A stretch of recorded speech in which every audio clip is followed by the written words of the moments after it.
नए chief justice of Pakistan Yahya Afridi होंगे जो ऐसे मेहरबान थे जिन्होंने इनके के हक में मुहिम चलाई जो इनके खिलाफ चली गई। ये नहीं सोचा था किसी ने पार्लियामान को स्टिक के जरिए कंट्रोल करने वाले भी मौजूद हैं। पहली बार हो रहा है कि अदलिया में सुपरसीड करके तीसरे नंबर का जो जज हैं उनको चीफ जस्टिस लगाया गया है। फौज में 7वें नंबर वाला भी आर्मी चीफ बनता रहा, 5वें नंबर वाला मुशर्रफ साहब भी आर्मी चीफ बनते रहे, बाजवा साहब लगे तब भी उनको भी सुपरसीड करके लगाया गया। मतलब हुकूमत की जो ख्वाहिशात है वो पूरी होंगी।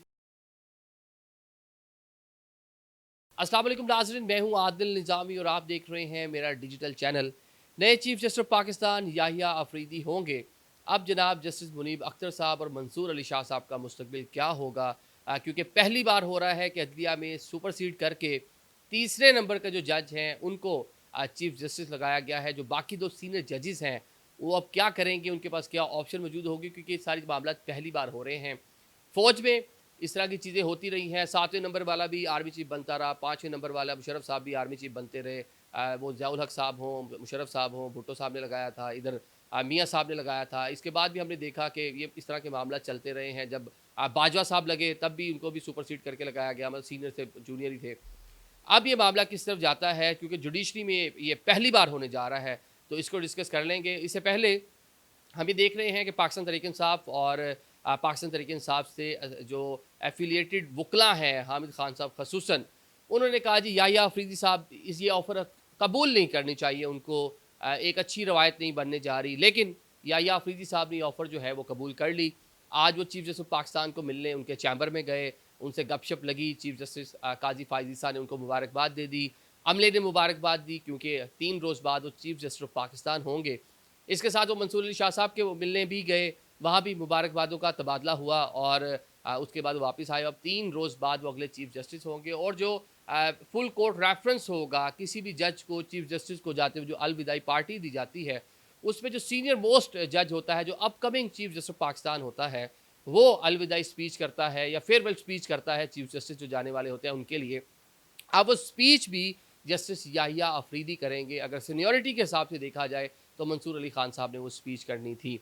मंसूर अली खान साहब एक बड़े अपराइट किस्म के जज थे, बड़ा एक बेबाक किस्म का उनका कैरियर है। लाहौर हाई कोर्ट के चीफ जस्टिस रहे, सुप्रीम कोर्ट में आए तो बहुत से बड़े केसेस के जो फैसले हैं उन्होंने तहरीर किए। एक अलग से अपना पॉइंट ऑफ व्यू रखते थे और बड़ी अथॉरिटी रखते थे, बड़े एक कह लें कि अपराइट जज के तौर पे वो कंसीडर किए जाते थे।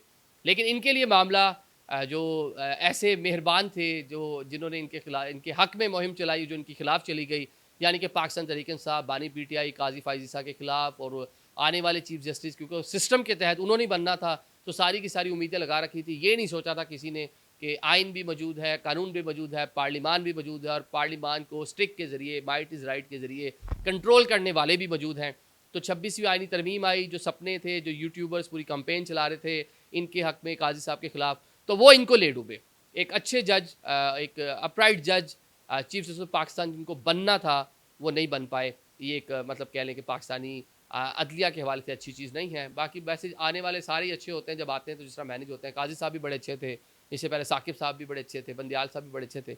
साथ साथ पाकिस्तान तहरीक इंसाफ के ही मामलात की वजह से याहिया अफरीदी को मौका मिला कि वो चीफ जस्टिस बने। वैसे अगर अभी तरमीम करनी थी, अभी 3 का था कि 3 का पैनल आएगा उसमें से नॉमिनेट करेंगे, वरना शायद 5 का पैनल होता कि 5 में से 1 जज को लगाना था। तो ये भी पाकिस्तान तहरीक इंसाफ की महरूम मिन्नत थी हुकूमत के लिए या करने वालों के लिए, फैसला साजों के लिए आसानी हो गई कि 3 जजेस में से उन्होंने 1 का इंतखाब किया, क्योंकि इजाजुल एहसन साहब कुछ टाइम पहले, चंद माह पहले खुद मुस्ताफ़ी हो गए थे। पाकिस्तान तहरीक इंसाफ से रिलेटेड बहुत सा मवाद उनका, उनके अहल खाना, उनकी सास के हवाले से बहुत सी मुबैना ऑडियोज़ वगैरह आती रहीं और उनके जो फैसले थे बहुत सारी चीज़ों में इस तरह एक टिल्ट दिखाई दी और पाकिस्तान तहरीक इंसाफ उनके हक में कंपेन चलाती रही। बाद में कुछ ऐसी चीज़ें निकली उनके लिए कि उनको बिफोर टाइम खुद उन्होंने घर जाने का फ़ैसला किया। अगर वो होते तो तीनों जजेस जो हैं, अगर हुकूमत 3 का पैनल बनाती तो सबसे पहले जाजुल हसन होते, उसका मंसूर अली शाह होते, फिर मुनीब अख्तर होते, तो याहिया साहब चौथे नंबर पे होते, इनका नाम ही ना होता, तो शायद फिर 4 का या 5 का पैनल बनाना पड़ता। चलिए ये तो माजी हो गया। अब जनाब जो पैनल के थ्रू कुराफाल निकला है याहिया अफरीदी साहब के हक में निकला है, ये भी बड़े कह लें कि साफ गो किस्म के जज हैं। ज़्यादा तनाज़ात में नहीं पड़ते, सीधा सीधा और मतलब दो टोक बात करते हैं। इनके जो रिमार्क्स भी आते हैं वो सीधे से स्ट्रेट होते हैं।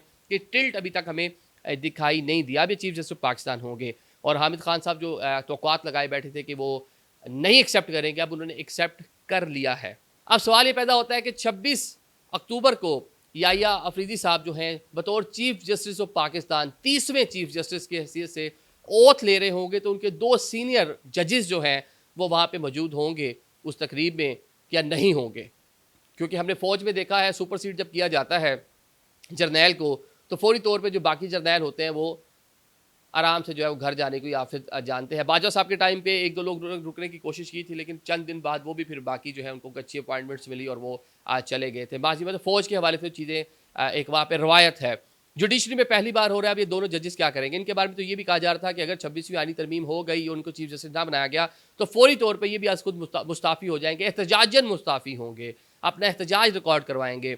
सुप्रीम कोर्ट के वो यूट्यूबर्स जो वहाँ पे बड़े सरगर्म हैं, वो इस हवाले से बारहा जो है वो खबरें दे रहे हैं। वो अच्छे लोग भी वहाँ पे काम कर रहे हैं, अच्छी अच्छी बात बाकी मालूमातें भी आ रही थी, लेकिन जो वहाँ पे एजेंडा सेट करने वाले लोग हैं उनकी जानिब से बातें हो रही थी कि फौरी तौर पर घर चले जाएंगे। ना सिर्फ ये जाएंगे, कुछ और जजेस भी साथ जाएंगे, बल्कि ये भी कहा गया कि सारा मामला जिस जैसे ही होगा तो 11 जजेस मंसूर अली शाह साहब से ओथ ले रहे होंगे बतौर चीफ जस्टिस ऑफ पाकिस्तान।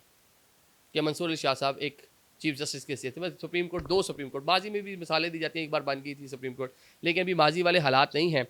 साथ में ये भी बात होती है कि जनाब जो चीफ जस्टिस बनता है उसको रिलेट किया जा रहा है आर्मी चीफ से, कि आर्मी चीफ जब बनते हैं वो भी सिफारिशें करवा के आते हैं। जिस तरह फैज़ साहब के बारे में बातें आ रही हैं, मुशर्रफ साहब जो है मियाँ शरीफ साहब से मिले थे अपनी अपॉइंटमेंट से पहले, ज़ियाउल हक साहब 7वें नंबर पे थे, 6-7वें नंबर पे, वो भुट्टो साहब से मिले थे, बड़ी अपनी लॉयल्टी की यकीन दहानी कराई थी, मैं आपके साथ लॉयल रहूँगा, बड़ा अच्छा रहूँगा। लेकिन जैसे ही स्टिक हाथ में आई तो उसी स्टिक के साथ उन्होंने जो किया वो तारीख का हिस्सा है।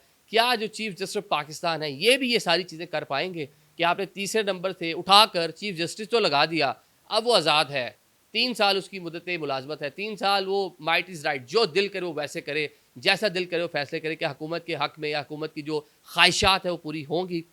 यहाँ पे ये लगता है कि शायद होंगी। क्यों होंगी?